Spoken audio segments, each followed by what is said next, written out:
Allahumma salli ala Sayyidina Muhammad wa ala alihi wa sahbihi wa barik wa sallim. Bismillahirrahmanirrahim. Assalamualaikum warahmatullahi wabarakatuh. Apa khabar para penonton yang menonton secara langsung? Assalamualaikum subuh pada pagi ini jam 6.30 pagi. Terima kasih sudi bersama dengan kami seawal-awal pagi. InsyaAllah moga-moga kita ada keberkatan. InsyaAllah moga-moganya kita dapat bersama bina syurga di rumah, bina rumah di syurga dan masuk syurga sekeluarga insya-Allah. Dan moga-moga segala ilmu yang akan dikongsikan selepas ini insya-Allah kita dapat satukan ummah dengan ilmu insya-Allah. Dan sahabat yang menonton secara langsung melalui Facebook Live TV Al-Hijrah, jangan lupa anda like, jangan lupa komen, mungkin ada nak berkongsi, jangan lupa share kepada yang lain dan juga boleh save di timeline, boleh tonton pada bila-bila masa insya-Allah. Apapun alhamdulillah, saya bukan kesorangan di studio ni alhamdulillah, tetapi saya ada bersama dengan saya di talian Skype insya-Allah. Beliau hari ini sebagai wakil daripada Masjid Taman Nusa Bayu, Mukim Pulai, Johor Bahru insya-Allah, iaitu yang berbahagia Ustaz Datuk Badli Shah. Assalamualaikum Ustaz Datuk. Waalaikumsalam warahmatullahi wabarakatuh. Apa khabar? Alhamdulillah baik Ustaz. Alhamdulillah insya-Allah. Ustaz Datuk, topik kita hari ini adalah ganjaran 700 kali ganda. Subhanallah. Mungkinlah Ustaz, iman itu naik dan turun Ustaz Datuk. Dan mungkin walaupun kita kata nak dekat seminggu kita berpuasa subhanallah, tapi pastinya ada momentum Ramadan yang dah seakan-akan ramai yang dah cuba lupa dan dah makin perlahan. Mungkin sebagai motivasi dan peringatan untuk kami, mungkin Ustaz Datuk boleh kongsikan kepada kami lagi keistimewaan dalam bulan Ramadan ni supaya kita tak terlepas berkahnya. Silakan Ustaz Datuk. Baik, terima kasih. Assalamualaikum warahmatullahi wabarakatuh. Waalaikumsalam. Bismillahirrahmanirrahim. Alhamdulillahirabbil alamin. Wassalatu wassalamu ala asyrafil anbiya'i wal mursalin wa ala alihi wa sahbihi ajma'in. Subhanal malikil quddus. Allahumma inna na'udzu biridhaka min sakhatika wa bimu'afatika min uqubatika wa na'udzubika minka la nuhsi sana'an 'alaika anta kama asnaita 'ala nafsik. Amin. Allahumma innaka 'afuwun tuhibbul 'afwa fa'fu 'anna.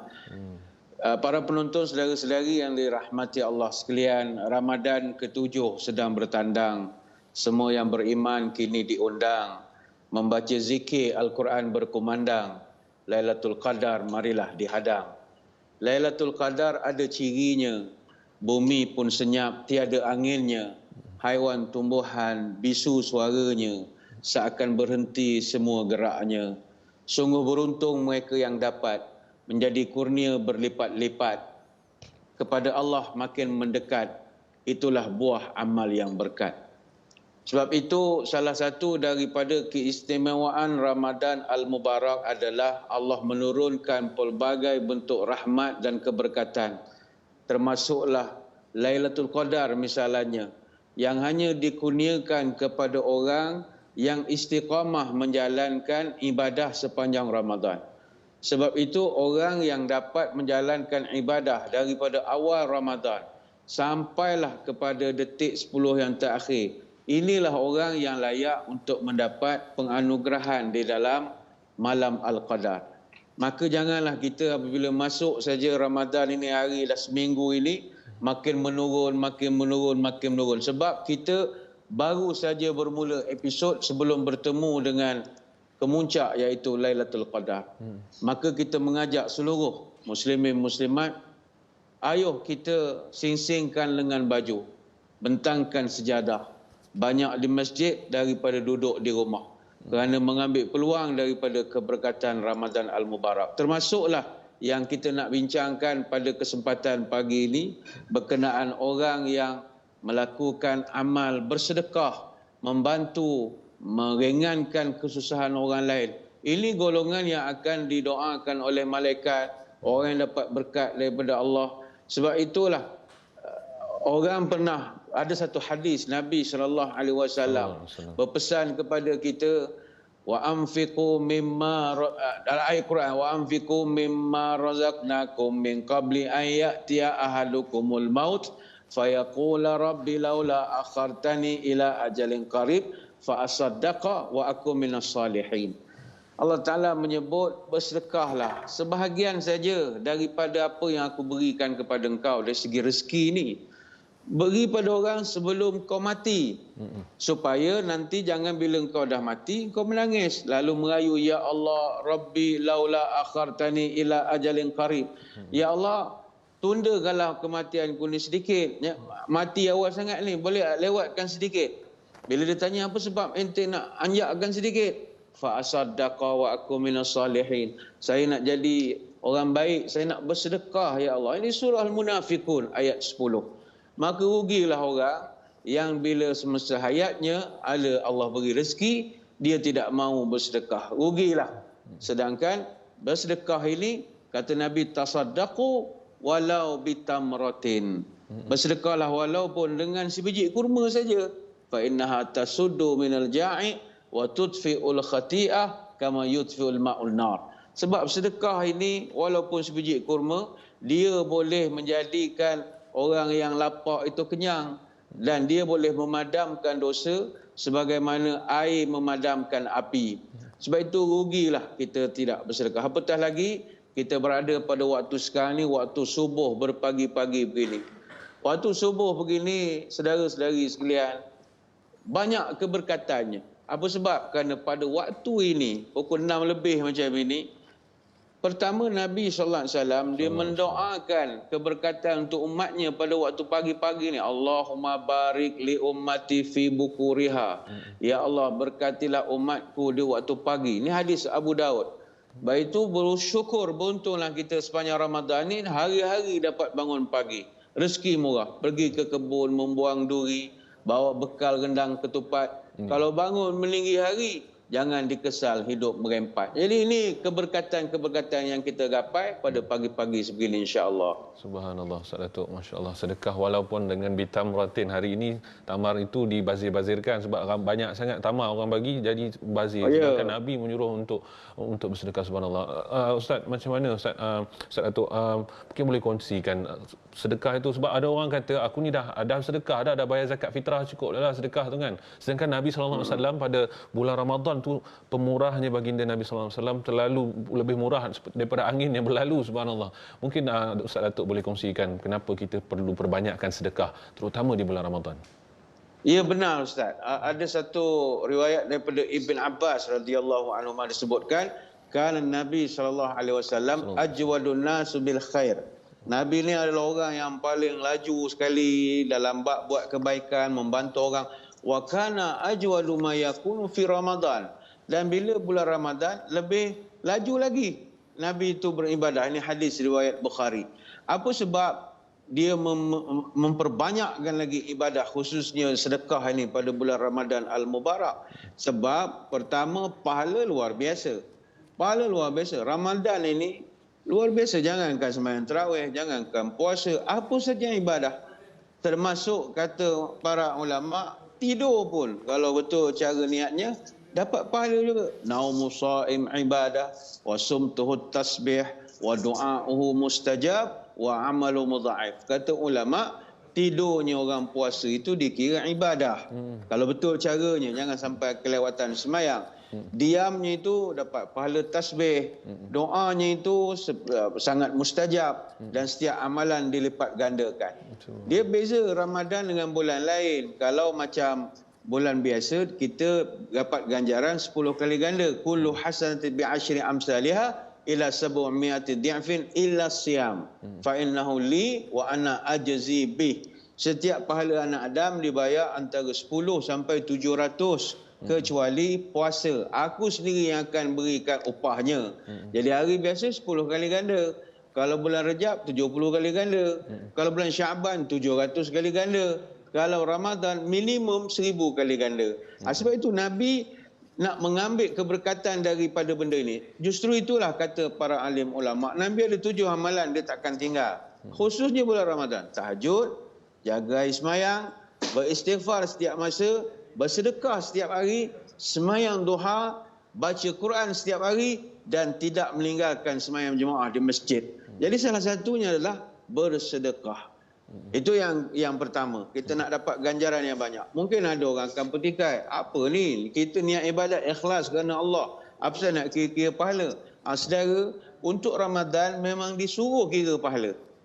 Imanan wahtisaban.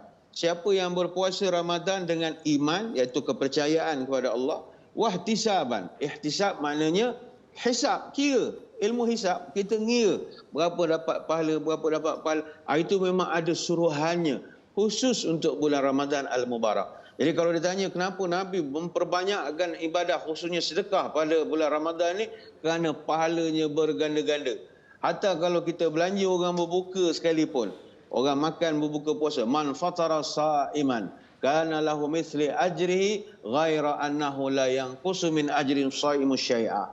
Siapa belanja orang berbuka puasa, apabila orang tu makan saja hidangan yang kita sedekahkan, kita akan kana lahu mithli ajrihi, kita dapat pahala orang yang beramal itu. Ghairu annahu la yanqusu min sha'imu syai'a, tapi tidaklah mengambil hak daripada orang yang berpuasa tadi pahalanya. Hadis Tirmizi. Kita belanja orang berbuka maghrib nanti, segala ibadat dia daripada pagi sampai petang dapat pada kita juga. Ini dipanggil untung atas angin. Jadi ini antara sebab-sebab.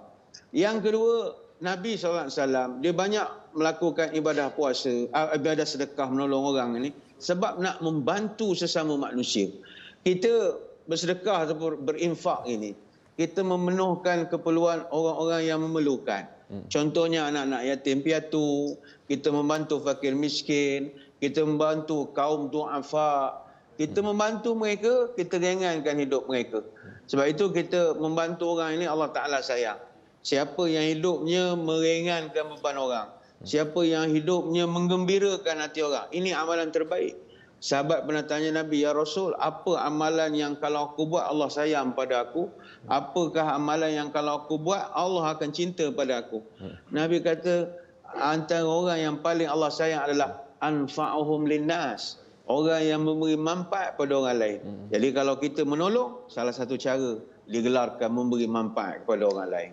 Alhamdulillah, itu dia satu petikan hadis yang Masya Allah, kalau kita betul-betul selami Ustaz Datuk, Masya Allah, aman kita satu negara, satu dunia, Insya Allah sentiasa ada nak memberi manfaat kepada yang lain, terutama dalam bulan Ramadan ini, Insya Allah. Baik Ustaz Datuk, kita nak berhenti berehat seketika, Insya Allah kita akan berhenti berehat seketika para penonton sekalian. Selepas ini masih lagi bersama dengan Ustaz Datuk Badri Shah di Assalamualaikum Subuh. Jangan ke mana-mana.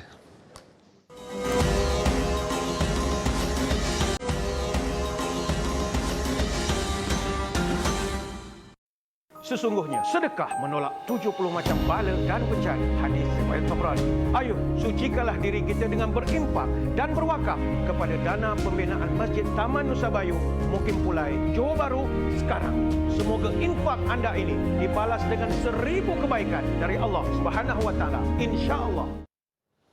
Alhamdulillah wassalatu ala Rasulillah. Kembali semula kita di Assalamualaikum Subuh bersama dengan Masjid Taman Nusa Bayu, Mukim Pulai, Johor Bahru, dan bersama dengan kita di talian Skype masih lagi beliau hadir sebagai jurucakap Masjid Taman Nusa Bayu, iaitu yang bahagia Ustaz Datuk Badri Shah. Ustaz, mungkin di pagi keberkahan Ramadan ini ingin mungkin sebagai peringatan juga kepada kami semua, insya-Allah Ustaz Datuk, apa sebenarnya manfaatnya dengan sedekah di waktu pagi ini sendiri, dan kadang-kadang ada yang membezakan pahala sedekah ni, ada yang berterusan, ada sedekah yang berhenti di situ. Mungkin boleh bantu kami di situ, macam mana nak bezakan apa yang terbaik, Ustaz Datuk?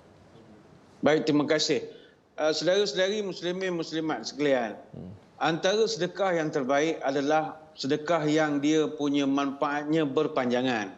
Kalau kita bersedekah benda-benda misalnya makan, bukanlah kita merendahkan sedekah makanan, tidak. Tetapi dia punya manfaat hanya memenuhi keperluan ketika itu. Orang tu lapar, dia makan, dia kenyang, kita dapat pahala. Nanti dia akan lapar kembali. Jadi dia ada had masa. Kita nak mencari pahala ni atau ganjaran ni, kita work smart. Kita cari satu amalan yang sama saja kos misalnya kita keluarkan, tetapi manfaatnya lama. Contohnya kita membantu pembinaan benda-benda tertentu lah. Kita membantu pembinaan madrasah misalnya, ataupun sekolah anak-anak. Dan contoh yang paling mudah, kita membantu pembinaan masjid. Sebab masjid ni dia kira sebagai, istilah saya, pension kubur. Kenapa pension kubur? Kerana dia benda yang berkekalan. InsyaAllah selagi mana masjid itu ada di situ, digunakan oleh orang ramai dan untuk buat benda-benda yang baik. Jadi selama mana dibuatkan kebaikan pada harta itu, selama itulah kita akan dapat kebaikan. Selain daripada bina masjid, misalnya kita membina sekolah. Sekolah pun sama. Orang jadi pandai kerana kita. Kepandaiannya itu selama mana diamalkan ilmu dan seumpamanya, selagi itulah kita akan dapat pahala. Sebab itu kita nak mengambil kesempatan pada kesempatan pagi ini kepada muslimin muslimat untuk kita nak membantu masjid. Dan masjid yang saya maksudkan adalah masjid di Taman Nusa Bayu di Mukim Pulai, Johor Bahru. Yang mana masjid ini sekarang untuk makluman sedang dalam proses pembinaan. InsyaAllah kalau dapat kita bantu, saya ingat memang ini pelaburan yang sangat bagus. Kerana saudara-saudara kita di Taman Nusa Bayu ini, mereka sangat memerlukan sebuah masjid dan surau. Sebab di sana, di kawasan mereka sekarang penduduk makin ramai. Bukan sekadar di Taman Nusa Bayu saja. Ada taman-taman rangkaian berdekatan, Taman Nusantara Prima, ada Pak Men Bayu Angkasa, Taman RMMJ Nusa Bayu. Jumlah semakin bertambah, dah 15,000 lebih orang sekarang di situ. Dan 40% daripada penduduknya adalah orang Islam. Jadi bila mereka tak ada masjid, tak ada surau, tak dapat mereka nak melaksanakan solat berjemaah 5 waktu bersama, tak dapat nak melaksanakan tarawih misalnya macam kita buat sekarang ini, mereka terpaksa keluar pergi ke qaryah lain. Dan aktiviti kemasyarakatan pun tak dapat nak buat. Bayangkan kalau kita dapat buatkan untuk mereka sebuah masjid, dan tapak masjidnya pun memang dah ada dan telah pun mendapat kelulusan dan kebenaran daripada Majlis Agama Islam Negeri Johor dan juga Jabatan Agama Islam Negeri Johor. Ada kebenaran. Dan dah pun buat majlis pecah tanah 2-3 minggu yang lalu oleh Exco Agama Negeri Johor. Jadi tinggal sekarang kita nak menjadikan impian mereka ni menjadi kenyataan. Jadi ingin kita mengambil kesempatan mengajak seluruh muslimin muslimat. Masjid ni nanti boleh menampung insya-Allah 1,000 jemaah. Masjid itu memang besar dan kosnya pula menelan belanja 5.3 juta. Alhamdulillah kita ucap terima kasih hasil daripada sumbangan daripada bantuan daripada saudara-saudara kita sama ada di tanah air, di Singapura, di Brunei, di Indonesia, banyak daripada luar juga. Alhamdulillah kita telah berjaya mengumpul sebanyak 3.1 juta. Hasil sumbangan tuan-tuan. Terima kasih banyak kita ucapkan. Ini bukan duit daripada langit apa tak, daripada tuan-tuannya lah. Jadi kita masih memerlukan 2.1 juta lagi untuk meneruskan pembinaan.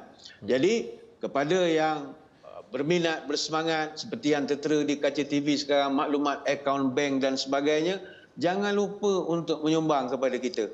Khususnya pada pagi-pagi sebegini, khusus pada waktu subuh begini. Dan kita semua sedia maklum bahawa waktu subuh begini ada malaikat yang mendoakan kita untuk nak orang yang sedekah pada waktu subuh. Dia ada khusus pula lagi. Dan seperti gambar yang tertera di kaca TV sekarang, kemudahan masjid nanti insya-Allah begitu lengkap sekali. Dia ada dewan solat utama, ada bilik bersuarat, ada tandas tempat wuduk yang selesa, ada tempat letak kereta yang selesa, ada bilik pengurusan jenazah, ada dapur, macam-macam. Saya percaya kalau masjid ni dapat tersegam indah dibina nanti, hasil daripada sumbangan kita, tak kedirlah satu hari esok ada rezeki kita ke sana singgah semayang, kita akan rasa megah. Kita rasa, ya Allah, hasil sumbangan aku mungkin tidak banyak, tapi tengok berapa besar masjid. Dan Nabi pernah menyebut, siapa man bana masjidan kama fasi qitatin asghar. Siapa yang membina masjid walaupun masjid tu sebesar sarang burung merpati saja, maka Allah akan bina untuk banallahu lahu baitan fil jannah. Allah bina untuk dia satu rumah dalam surga. Masjid besar sarang burung merpati besar manalah sangat, tapi itu simbolik. Nabi nak menunjukkan bantulah walaupun sekecil mana. Dapat bantu banyak itu yang terbaik, dapat bantu sikit pun jadilah. Jadi jangan lupa berinfak, membantu. Caranya adalah kita boleh secara umum bila-bila masa saja kita berhajat dengan buatkan pindahan ke akaun seperti yang tertera di kaca TV insya-Allah. Insya-Allah Ustaz, mungkin sekali lagi ada penonton yang terlepas sekali lagi tadi berapa agaknya kos dana pembinaan Masjid Taman Nusa Bayu ini dan berapa lagi yang diperlukan dan macam mana para penonton sekali lagi nak menyumbang. Silakan Ustaz Dato'. Kos keseluruhan adalah 5.3 juta. Alhamdulillah kita dah pun berjaya mendapat sumbangan daripada para penderma sebanyak 3.1 juta. Jadi kita nak memerlukan 2.1 juta saja lagi untuk nak meneruskan pembinaan. Jadi kepada yang sedang bersemangat ini, pertama infak secara umum pada bila-bila masa berhajat dengan buatkan pembinaan terus ke akaun pihak masjid, iaitu Maybank Islamik ataupun bank rakyat seperti yang tertera di kaca TV nombor akaunnya. Ada yang bawa telefon boleh ambil gambar sekarang, ataupun boleh buat sumbangan secara atas talian dengan melayari laman sesawang www.masjidnusabayu.com. Ini adalah landing page, maknanya segala maklumat terkini, berapa duit masuk, berapa yang dah dibelanjakan, semua diberikan secara terperinci. masjidnusabayu.com. Atau cara yang ketiga, boleh terus membuat sumbangan dengan menghubungi nombor seperti yang tertera di talian, iaitu 019-770-1085, bercakap terus dengan saudara Muhammad Zaki selaku pengerusi untuk jawatan kuasa ini. Dan untuk memudahkan untuk mengikuti perkembangan terkini masjid, saudara-saudari dijemput untuk mengikuti laman Facebook pihak masjid, iaitu Masjid Taman Nusa Bayu. InsyaAllah segala perincian apa projek yang sedang dibuat, di mana progresnya sekarang, kita akan dapat tahu kerana begitu telus sekali pihak masjid ini menceritakan ke mana wang dibelanjakan hasil pada sumbangan orang ramai. Jangan melengah lagi, teruskan menyumbang. Ingat, ini adalah pencen kubur kita, insya-Allah. InsyaAllah, Alhamdulillah. Jangan lupa para penonton sekalian, kalau kita dapat seruan daripada Nabi SAW, siapa yang membina, membangunkan Ramadan, iman dan wahtisaban, kita Alhamdulillah syukur dapat. Tetapi mereka di Taman Nusa Bayu, mereka tiada masjid, tiada surau jauh perlu nak membangunkan Ramadan itu. Apa salahnya kita membantu saudara kita se-Islam, se-Malaysia kita, insyaAllah, untuk nak mendapatkan Ramadan juga, dan solat seterusnya sepanjang tahun, sepanjang hidup, insyaAllah, dengan tempat ibadah yang kondusif dan sempurna, insyaAllah. Terima kasih kita ucapkan jazakumullah khairan katsira kepada yang bahagia Ustaz Datuk Badli Shah, jurucakap Masjid Taman Nusa Bayu. Alhamdulillah, moga-moga Ustaz Datuk sihat selalu, insya-Allah. Amin, Ustaz pun sihat mudah-mudahan. Insya-Allah. Terima kasih Ustaz. Assalamualaikum warahmatullahi wabarakatuh Ustaz. Waalaikumsalam warahmatullahi wabarakatuh. Baik, Alhamdulillah. Dan kepada para penonton sekalian, insya-Allah, Nabi sallallahu alaihi wasallam sebutkan, la yu'minu ahadukum hatta yuhibba li akhihi ma yuhibbu li nafsihi. Tidaklah kamu beriman kepada Allah melainkan kamu menyayangi saudara kamu seperti mana kamu sayangi diri kamu sendiri. Kita sayang diri kita, kita nak masuk syurga, kita nak family kita, jiran tetangga kita semua masuk syurga, tetapi sebenarnya ada lagi sahabat-sahabat kita, saudara-saudara kita, tak kiralah di mana-mana. Hari ini fokus kita adalah di Masjid Taman Nusa Bayu. Subhanallah, mereka dah mencapai 15,000 orang penduduk, tetapi 40%-nya adalah Muslim, tu tak ada tempat ibadah yang kondusif dan sempurna. Apa kata kita, insya-Allah, lagi-lagi dah hujung bulan ni, apa salahnya, insya-Allah, kita waktu kita sayangi harta itulah, lan tanalul birra hatta tunfiqu mimman tuhibbun. Lagi kita sayang harta, itulah waktu itu untuk kita berinfakkan harta kita, insya-Allah. Seperti maklumat yang tertera di kaca TV anda sekarang ni, insya-Allah, teruskan. Moga-moga kita dapat doa malaikat, Allahumma a'ti munfiqan khalafan, berikanlah infak kepada mereka yang menyedekahkan hartanya, memberikan harta, berikanlah kasih sayang kepada dia, insya-Allah. Dan Assalamualaikum subuh akan melabuhkan tirainya, insya-Allah, sebentar saja lagi, jam 7 pagi bersama dengan saya juga, insya-Allah, dan juga slot hari Rabu bersama dengan Ustaz Tripul Y, insya-Allah. Sekian saja dari saya. Assalamualaikum warahmatullahi wabarakatuh. Sesungguhnya sedekah menolak 70 macam bala dan bencana. Hadis riwayat Tabrani. Ayuh, sucikanlah diri kita dengan berinfak dan berwakaf kepada dana pembinaan Masjid Taman Nusa Bayu, Mukim Pulai, Johor Bahru sekarang. Semoga infak anda ini dibalas dengan 1000 kebaikan dari Allah Subhanahu wa taala, insya-Allah.